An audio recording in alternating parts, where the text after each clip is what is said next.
nation states have no other way but to deal through cooperation, through alliances, through coalitions, is something that will, of course, resonate in Europe, where for 80 years now, we've decided to solve our main continental issue, peace and security, through the most advanced coalition of free nations that history has ever known. So that's to the first question, and perhaps some reasons why the reception was so good.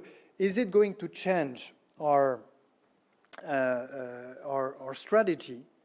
Of course not, because, what we're hearing today, we heard already in the past, and we heard this from Democrat administration, Republican administration. Build a strong and independent Europe. We will deliver a strong and independent Europe.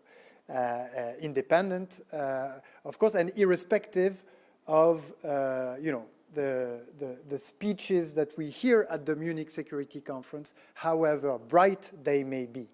And your second question was about what? Maritime services ban.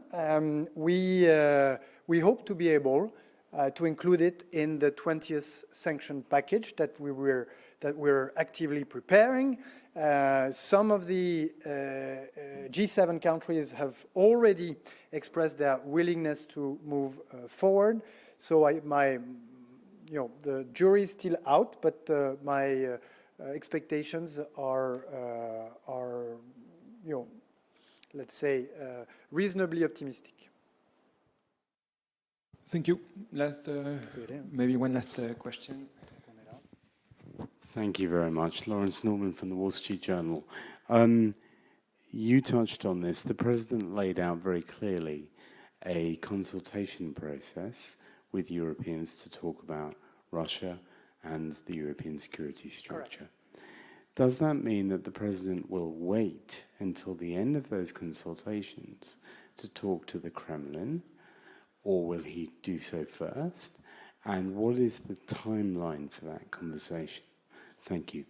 Yeah, so the reason why we've said that we should not exclude to have direct conversations with Moscow is that, Europeans are now the only providers or almost the sole providers of funding to Ukraine.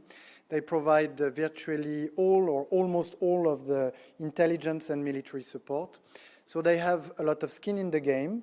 And at some point, they also need to have, independent contact with the two parties, whether it's Ukraine and whether it's Russia. Add to that there can be, as President Macron put it yesterday, no peace without Europeans, no sanction lifting, no reconstruction funding, no security guarantees. And I just want to emphasize this point. There is no security guarantees outside of the coalition of the willing. At least I don't see any alternative to what the coalition of the willing has put together in close coordination with NATO and with the United States of America. We've had in Ukraine peace agreements and ceasefire agreements in Budapest, in Minsk,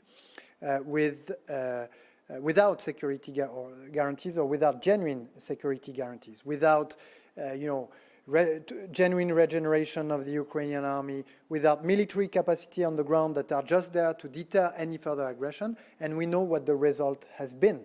And so I think it's the interest of everyone now, and in some sense, including of Russia, to accept that within a ceasefire and then peace agreement, the security guarantees that have been tailored by the coalition of the willing can be deployed.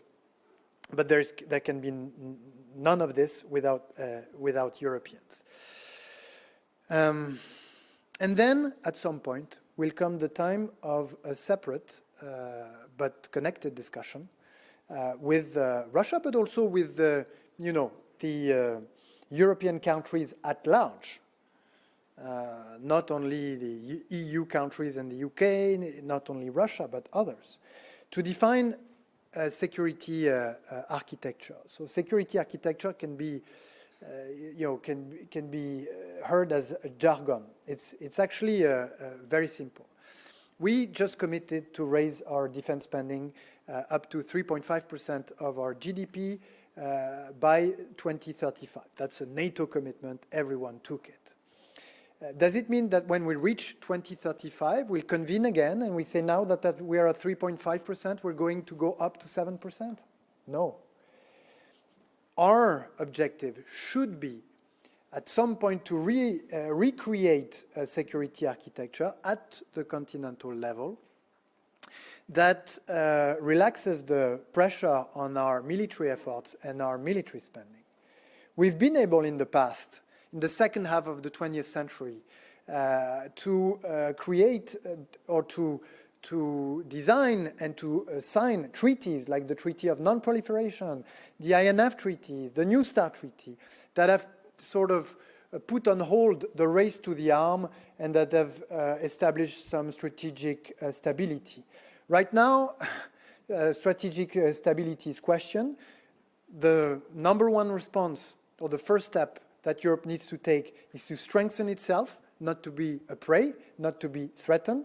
But as soon as we reach the parity, then we need to engage with, again, Russia and other European countries to go back to some form of stability and to some form of parity. And what President Macron said yesterday is that even though we are not there yet, we're not there yet because we're in the process of strengthening ourselves, we should start thinking about this moment because it will come sooner than later. And this is why he invited such dialogues and consultations among Europeans to take place. And there will be a number of opportunities in the upcoming months to hold such discussions with our partners and friends. Hope this is clear. Can you quite give me a timeline for the conversation? When will the conversation happen with Britain? Oh, the conversation with Britain is... sorry?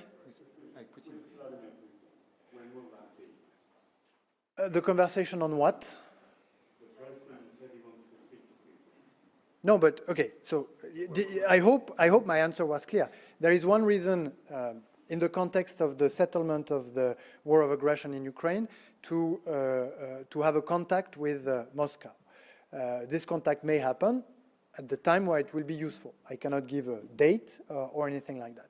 But what I also said, and what President Macron also said, which is very important, is that we should not see our future as, a limitless increase in our military spending and so on and so forth. At some point, our responsibility is to reestablish stability, strategic stability, especially on the European continent, and this will require some discussions with Russia, of course. Merci. Thank you very much. Merci beaucoup.